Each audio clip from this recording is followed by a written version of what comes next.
Yes. Hello, fellow traders. This is Ghost Trader, aka Tank from the Matrix, coming at you with another daily breakdown, market breakdown for Wednesday today, August the 31st. So yes, it's about almost 1 p.m.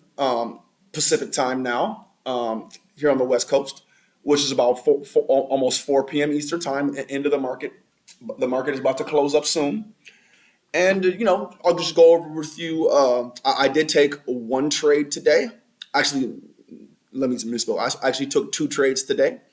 Um, I'll go over with you the one trade that I did take and the overall market action today. So as you can see, this is the SPY today, the S&P 500, the SPY ETF. Overall, I believe I would classify today as a what I call a semi-premium session. When I say semi-premium session, I mean that it wasn't a premium session, where it's a really good day where there's a lot of names making great moves, the market's lighting up, a lot of money, a lot of money's participation is coming in, volume is coming into the market. Not quite like that, but however, this day I wouldn't say it was a really super slow day either, due to the fact that there was a couple some good moves in some names, and some beta names, as well as some other names throughout the market. But across the board, there was, first of all, the good moves were they were relatively short lived. The volume did die down, as you can see. After 11 a.m. Eastern, by lunchtime, the volume died down, and it was the day was over at at 11:30 a.m. Eastern. Um, and there was some choppiness in the market. So basically, I'll just go over it now. So I mean, just in general, if you want to look at like we always do, we go to how SPY gaps overnight and the previous action. SPY claimed yesterday, as you can see, yesterday, like I said, yesterday was a relatively slow day, but we did have some economic data that was released that was, I guess, relatively negative. The consumer data. This was the data that was released yesterday. Some of the consumer confidence data and the job openings data, which was relatively negative. So although it was a pretty low volume day in general and kind of a slow day, we did have some selling, which did bring some selling into the market. However, it was relatively choppy. And like I mentioned in the previous video, I don't believe it was a premium session. I don't believe there was very many premium moves. More choppy than anything else, not a premium session. So we closed up, around 398 area, 398, 399, 398 area on the SPY, and we started to gap up on the aftermarket session. But however, once the new day started in the pre-market session, as you can see right around here, the market, it's the pre-market, obviously on light volume, but it did there was some short action again, and we did sell back off, basically just chopping around. So at the end of the day, it did close up around, like I said, 398, 399 area. That's the SPY. And by the time all this chop around happened, it pretty much opened up, a slight gap up, pretty much around the same area, around 399 area, maybe closer to 400 when it opened up. But however, as you can see, it didn't hold that level for long. So it's a slight gap up, but not really much to speak of. And when it did open up, there was a slight sell-off, but some choppy action here. The one thing that there is to notice here is that, as you can see, I always talk about my volume threshold line around 300,000 shares traded per minute. Um, Today we cracked that line, but we didn't really die off so fast. We had the volume actually. We actually had some decent volume today. The volume was actually holding pretty steady throughout the first 15 to 30 minutes of the day, getting close to or even surpassing at times surpassing my threshold or holding steady around my threshold. No, not quite, but much more than we've seen. On Monday or Tuesday, much more than we've seen on most sessions for the past few weeks, or if not, all of summer. So this is actually relatively pretty strong volume. So that's one thing that I did notice. Okay, so this is as the market just closed up now. No, it's about to close up. So we'll see the market close now. We have a couple more minutes. Anyway, we'll watch that happen live. But so just to get into the markets, like I said, I believe that. We'll go into that. That's the choke on ROKU today. We'll get into that later. But just to get into it, I believe, like I said, it was a semi-premium session today. ROKU was the one. But to start the day, So when I first, so let's get into some individual names. Now, as you can see, this is a SPY. It held some decent volume. The volume died off. But it was the price action is it's still, oh yeah, let's go back to the daily chart. The daily chart. So on the SPY daily chart, there's nothing really that much. There's nothing really that much to speak of. It's still a relatively slow day, relatively inside day compared to some of the days we've seen last week. And then it's just a slight red day. It seems like like we said, we hit a high around 431 here on the 200-day moving average, which is what this is, a 200-day moving average. And we've been rejecting that ever since, kind of just again in a bearish trajectory, a kind of a weak, a slow sell-off trajectory. We've been in a bearish market for the better part of the last 6 months, ever since the war in Ukraine, the whole Ukrainian war thing. But we did bounce off the support, but today is just another slight red day, similar to what yesterday was. There's really nothing that much to speak of. So that's where we're at in the overall market, the big picture.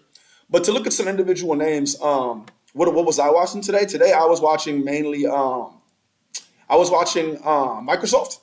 I was watching Roku. Roku's the main name that I traded today. I was watching Coinbase. I took a loss on Coinbase today. I took a loss on that trade on Coinbase, almost a break even, a paper cut loss. I was watching SQ. These was my short watch list today. All right. So basically, overall, when the market opened, the first couple minutes of the day, I saw the market start to sell off. I saw obviously the initial volume spike, but then I saw, like I said, I saw it start to hold some steady volume, which is actually much different than what we've seen recently. A more steadier, a better volume than what we've seen recently. So that was actually one. And keep in mind, as mentioned in the past, my whole goal of my philosophy right now, I'm trading in this market condition. I'm trying to only put my money. I'm trying to only put my money into the market during premium sessions. And there's usually around one, sometimes two, but usually around 1 to 2 premium sessions per week. Very rarely is there more than that. For the past, there usually is like one. Last week there was 2 premium sessions, Thursday and Friday, but due to the Fed speech, you can be pretty confident. You can kind of count on that there'll be 1 solid premium session per week, and then like something what I call today some semi-premium sessions. Usually 1 premium session, 2 semi-premium sessions, and then there might be 2 slow days. There may be 2, give or take. There are usually 1 or 2 premium sessions, 1 or 2 semi-premium sessions, and then 1 or 2 slow days. And the best moves are on the premium sessions. The semi-premium sessions, they might have like today, they might have a few individual names that make some good moves, like a ROKU, or something like some other that I'll get into. But across the board, not any great, amazing action across the board. And then the slow days are days when there's literally almost nothing, and it's just pretty much it's just a day when you give your money back. Okay, so today I classify today, like I said, as a semi-premium session. When the market opened, I saw some decent, some holdings with decent volume, relatively more than we've seen. But however, I did see some and there's the bell. The market did just close. Let's see where it's closing up. It's closing up at 395. So after overall on the SPY at the end of the day today, at the end of August the 31st of 2022, we opened up at around 400 and it sold off $5 again. Like I said, not a huge selling day. The volume overall is not huge. We actually had more volume yesterday.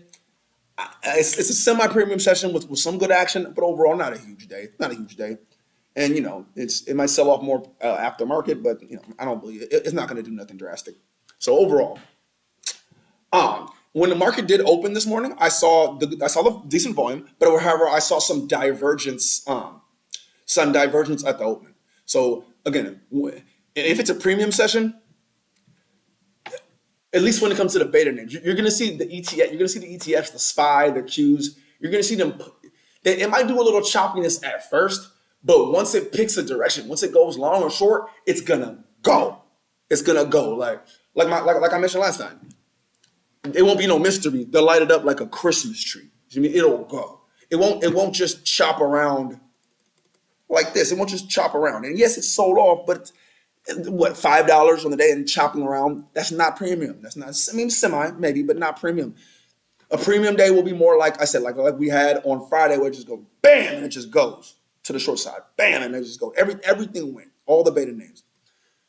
If the SPY look, so keep in mind in the first like minute or two, in the first like 1 minute of the day, you don't know like but you don't know what if it, you can't tell the future. You're trying to determine whether it's going to be premium or not. So you see the SPY going short, right? Going short, right? SPY selling off and on some decent volume, right? But why is Shopify going long? The SPY is going down. Why is Shopify going long? Hear me? Why is Roku holding up and going long? Why is SQ going long? These are beta names. They're supposed to be following the SPY. Hear me? But they're not. But now keep in mind, why is Tesla selling off?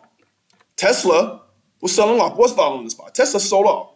Things like Microsoft was kind of choppy. See, basically what I'm trying to explain to you is that I noticed some divergence in the beta names to the open. I noticed the SPY selling off on some volume, but not all the beta names were following it. They weren't.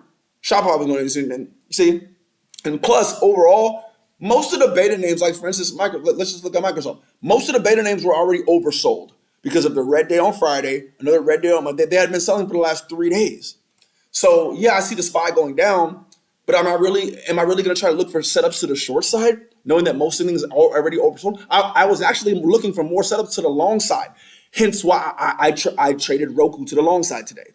That's why I bought Roku long today. I tried to buy Coinbase long too. I bought Coinbase long. I ended up losing on it, but I tried Coinbase. I thought Coinbase was going to smack up to 71, 72, 73 today. It didn't. It got stuck at 70, and I took a loss. But I still had a green day because of my profit on Roku. Now, that was my first indication that it may not be a premium session. The volume looks like a premium session, or potentially, but the diversions in the price action across the board on the beta names, that's an indication that it's not a premium session. So I was a little bit hesitant right away. All right. Now, but however, my main watches were Roku, like I said, Coinbase, Microsoft. You can see, I'm gonna watch stock. I was watching SQ. SQ, it went a little early and it was choppy. Hold on, let me see get to today. It went a little early and it was choppy. It went pre-market and so I couldn't really. Plus, I call SQ is like Boeing. It's like I call it get ready to lose. It's just not an easy thing to trade, man. It's not clean price action. It's not. I call SQ and Boeing, and there's a few names I just call it. If you want to trade them, get ready to lose, dude. So, anyways, that's why I chose not to take SQ. Although I was watching it crack a pivot. I'm gonna be watching names that are around these pivot levels. I mentioned it in every video. So yes, I was watching Roku. I was waiting for it to crack the pivot, which it did in the first couple minutes of the day, and then it cracked second entry here.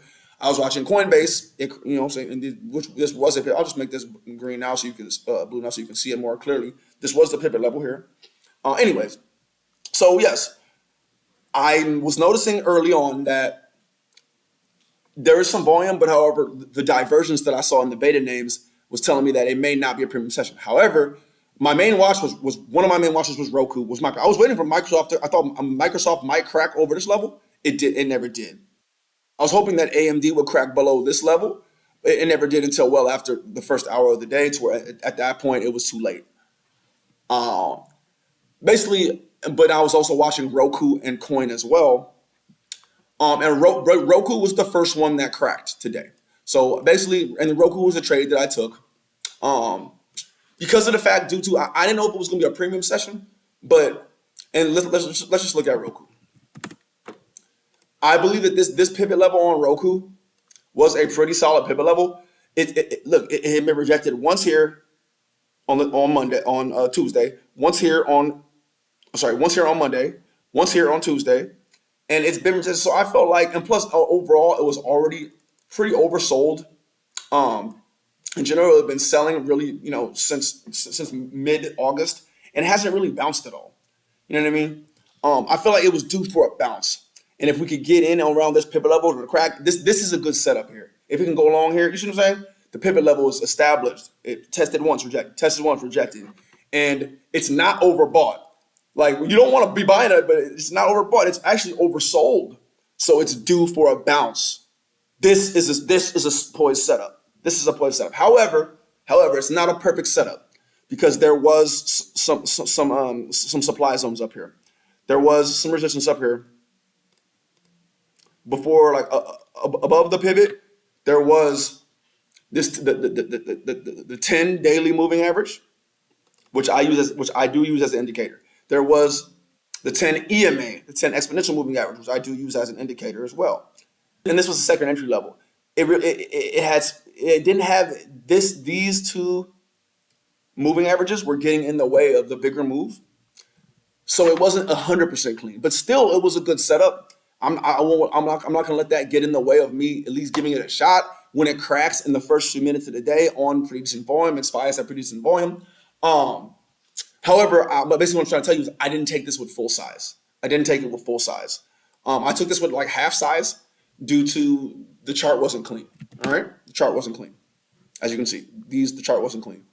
However, what I did was I did take it on the second entry, first entry. So basically, look, it cracks the pivot here, makes a new high, retraces back. So now this level, 70.35, that's the second entry level. The pivot is 69.90 or 69.95 area, 69.90 area.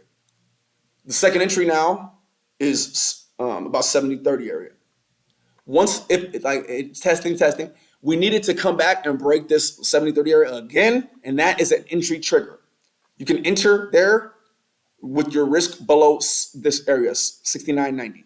So you'd be entering 70.30 with the risk, so that's a 40 cents of risk. To me, that was a little bit high of risk, a little bit too high of risk. Like you would really want it to. It would be ideally if it could crack and then pull back to back to 79 or 10, 70, so you could risk less. But sometimes it won't do that. Again, that's why I did get in here, and this is what I did on Roku. All right. Again, it cracked. This is the same thing, 69.90 or 70.25, 79.30 area. It cracked. Made a new high, it cracked, and I was waiting for it to crack this level again. As soon as it did, I got in here. All right. Now, I did not get in full size here. Not full size. Only like half size. And actually, if I really wanted to, say if it pulled back, I was risking 40 cents per share in this position. But if it really did pull back closer to 70, I could have added more here. Added more here with the stop below 69.90.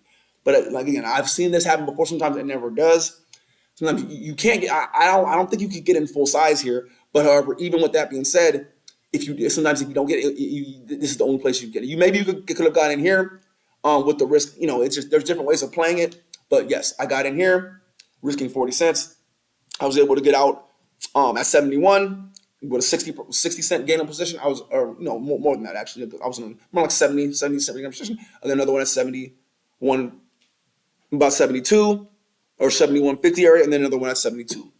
So I was able, to get a pretty decent exit on this position for a good risk to reward ratio, and then I was able, stopping the rest out break even. All that is second entry on the pivot level, as you can see. I don't want to make this video too long. Coin, it was a similar setup, but it didn't end up working. And I learned a lesson on that with the volume profile on Coin. So with Coin, as you can see, it's a similar setup. It had rejected once, twice, and I believe it had room. It had room at least up to 71. Hear me? And this was actually a cleaner setup, to be honest with you, because once it cracked that pivot level, there was really once it got over 70, there was nothing getting in the way till 71. Nothing. You see, once it cracked 70, there was nothing till 71. This was actually a cleaner setup than Roku. However, it didn't have as much volume. I'm not going to show you the actual executions on Coin because I traded it in a different account. I actually traded this with call options, and honestly, it's kind of embarrassing. I took a loss on it. It's annoying. I'm not going to bring it up, but I'll tell you what happened. So what happened was it cracked the pivot right here, or right here, obviously right here, and then it made a new high right here. Hear me? Cracked the pivot, made a new high right here, then pull back. This is now the second entry level. Okay, second entry level is there, about around 70, risking on the pivot of 69.50. So it's a pretty bigger risk, right? So then it cracks here, then pulls back. This is pretty much, I got in with call options around here. All right. I don't know. It was, and keep in mind with call options, it's not going to move exactly the same as the price action will, but basically I was risking maybe like 20 to 25 cents of the position. I got in around 69.70, 69.75, and my stop was again here below 69.50. So I got in here with call options. It chopped around a little bit, as you can see. It does respect these levels, but then obviously, bam, a drastic fake out, and I stopped out up with call options. So yes, those are my 2 trades that I took today with Roku. I think I'm just gonna end it because I've already been talking too long. Oh yes, in general, what did I learn on coin? What I learned on coin, because coin usually is a very good mover. It's a high beta name. Obviously moves with Bitcoin as well and the cryptocurrencies. But however, this is what I noticed. See the volume on this? Let's see. Watch Roku. The volume, 200. It goes down a bit, but however, during the move, it's holding around. It's at least testing 100,000 shares per minute. Hear that? Around that, this is 200,000, 100,000, and it goes down to like 20, 30,000, but it goes right back up to 100,000, 100,000. Now on Coinbase, there's not as much volume. It's doing that same action, but closer to 50,000. Like it never touched 100,000. Not today. It touched it once in the first minute and never touched it again. 100,000 shares traded per minute. Coinbase, this is very, very light volume for Coinbase. It can often get well over 100,000 per minute, 200,000 and 300,000 per minute on busy days. This is light volume, and so what I learned today is that if Coinbase is trading light volume, you gotta be very careful with it, man. Be very careful, especially to the long side, and just in general. Unless it's a premium session, but in general, like if you want to bet on Coinbase and you want to bet, for a continued move, a continued sustained move, you probably rather see it at least consistently touching over 50,000 shares traded per minute. Like it can't be sitting here at like 20,000 shares. It got to be consistently over 50,000 and really more closer to well over 100,000. Okay. Like if it's not even getting close to getting to 100,000 per minute, I wouldn't even mess with Coinbase. That's what I learned. I put it in my notes too. I have notes for every beta name. And for Coinbase, like if it's not getting from now on, if it's not hitting at least over 50,000 per minute consistently, I probably won't even mess with it at all. Not to mention that the call options were a little bit spready. They're like 8-10 cent spread per contract on them, and even I was looking at the common shares too. When it comes to this low volume, the common shares were even spready. 25-30 cent spread. Like I'm good, bro. Like you know what I'm saying? Like without any volume, dude, you can't trade this garbage. Anyways, like. Not to call it garbage, but anyway, I'm going to sign off with that for today. You guys see the action. Appreciate y'all I hope y'all enjoyed the video. I'll be back again tomorrow with more video. And the last video was I did 2 days at once. So I'm gonna go ahead. I'm gonna upload this tomorrow, but I upload that last video today. So you can see a longer video uploaded today with 2 videos at 2 days at once. That will be later today, and then this will probably get uploaded tomorrow. And then I will come with another video. I'll come with like I said, the daily video every day with everyday market content and analysis, breaking down my point of view, my perspective from the market, and also giving you a real life view of the real life day trading from a degenerate trading gambler like myself. So much love to everyone. This is Ghost Trader, Tanker in the Matrix, signing out now.